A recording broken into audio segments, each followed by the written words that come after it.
Hey everybody, it's Clint, and I want to talk about this article right here. Uh, Guillermo del Toro says, "What allowed Hellboy films to be made no longer exists. Things have changed as far as film goes. Things have changed as far as comics go. They're still changing, but really all of this is changing at a pretty rapid pace. If you think about the last 10 years or so, things are drastically changing. So while that is ruining things for some, it's actually creating opportunities for others. And I think if you're one of those people that's willing to find those opportunities, things could really pay off. So want to get into this exactly what it is. First, check out Downcast/Gods and Gears crossover fun. What this is a Black Friday sale or Cyber Monday, whatever you want to call it. But you can get all the Downcast books in here, so you can get caught up on the series. You can get some prepackaged deals, like we've got the newsprint version of Downcast #1 and Gods of Gears #1, and you have never before seen Pogs and trading card set featuring characters from both of those franchises. So check that out. It's in the link in the description below. And you can also pick up a whole bunch of extras like these standees, acrylic standees. People are still asking about those. Trading card sets from the past, all sorts of good stuff. All right. So Guillermo del Toro directed Hellboy a number of years ago, and 2004 to be exact. The first one was released, and it didn't do fantastic in theaters. So why on earth did they make a sequel? Well, that is because of DVD sales and even Blu-ray sales. Hellboy apparently was one of the very first titles to be released on Blu-ray back when Blu-ray was becoming a big deal because it did so well with DVD sales. Holy cow, that's pretty impressive. I guess at least one of the first from Columbia Pictures I remember. So what this essentially says is that here's a film that did something that most films don't do. You could think about this in terms of comic books as well. If the standard procedure is that a number one of a series is going to do very well, and then the number two in that series is going to drop off. Number three is going to drop off even further, and so on and so on. And then you cancel the series. That's typically what people think of when it comes to comics. When it comes to films, it's you release the theatrical version. That's your big, the big bang for your buck. You're getting most of your money there. And then you have DVD sales and everything after the fact to sort of just, add to the profit or help you become profitable. It's just something else to sort of make some money off of. But in this case, it was the reverse. It didn't do great in the theaters, and it did fantastic in DVD sales. Golden Army really did not do well in a theatrical release, and it did not do as well in DVD sales, but things had also changed by that point, or changed quite a bit. And now today, comic book titles are everywhere. So I want to get down here and read from Guillermo del Toro what he has to say about that. He said, Hellboy 2 just missed the superhero boom. What allowed the two films to exist is gone. The Blu-ray DVD performance of the first Hellboy was massive, so big that Ben Feingold at Columbia went full on the sequel development. All right, so that's what made the sequel happen because it did so well. Ben was so impressed by those numbers that he made Hellboy one of the very first Blu-rays from Columbia Pictures.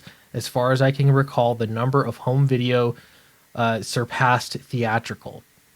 Okay, going to continue on here. He says, the movie is one of my top 5 I have directed. I think it's one of his top 5 best movies. The first Hellboy movie was developed before even X-Men was on film. I remember visiting Mystery Men's set to try to convince Universal to greenlight it. It languished for a long time. To my mind, the first Blade was instrumental in showing how super movies could exist. You think of what a strange time it was in that there weren't really that many superhero films, and even some of the early superhero movies, they were hit and miss. I mean, there were some good ones, but there were also some real stinkers. I don't know. Part of it, I don't know. It could be pretty complicated. But now it's just this sure bet that, yeah, superhero movies are going to be made. The thing is, that's inevitably going to change. Just like everything, tastes are going to change and technology is changing.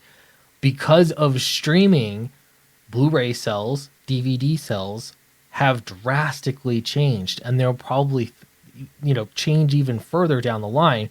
That's one of those things that, I used to buy DVDs and Blu-rays here and there. Every year I was buying them. When I think about it now, when's the last one that I bought?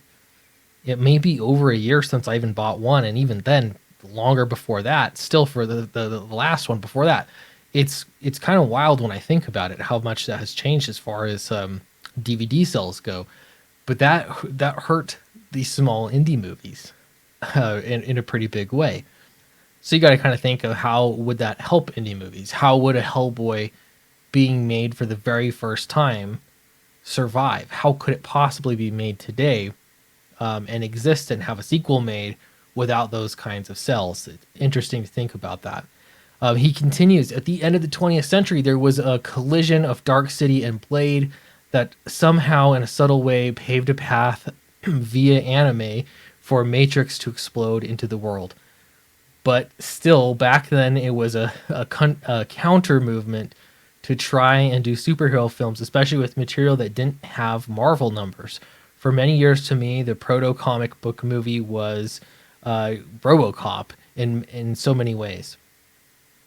All right, so Concrete was also thought ripe to be adapted into a film. Anyway, enough leisure time. Back to writing. Hasta luego.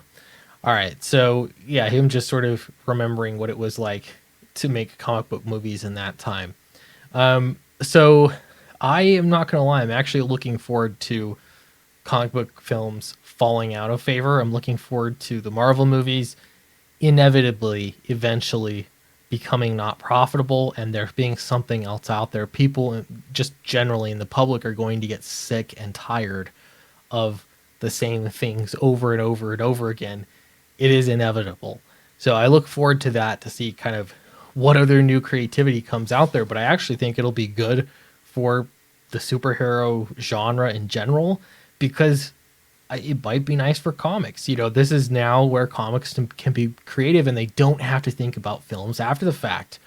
Or if a comic book film is going to be made, you really have to figure out how to justify making it. Whereas now everything just seems to be thrown at the wall. Anyway, so this is kind of interesting to see and think about how media has changed just in this short time period. So from 2004, we're talking. Very interesting to see how it has changed, and it kind of makes you think how things can change and how you can be grateful for the opportunities that you see right now.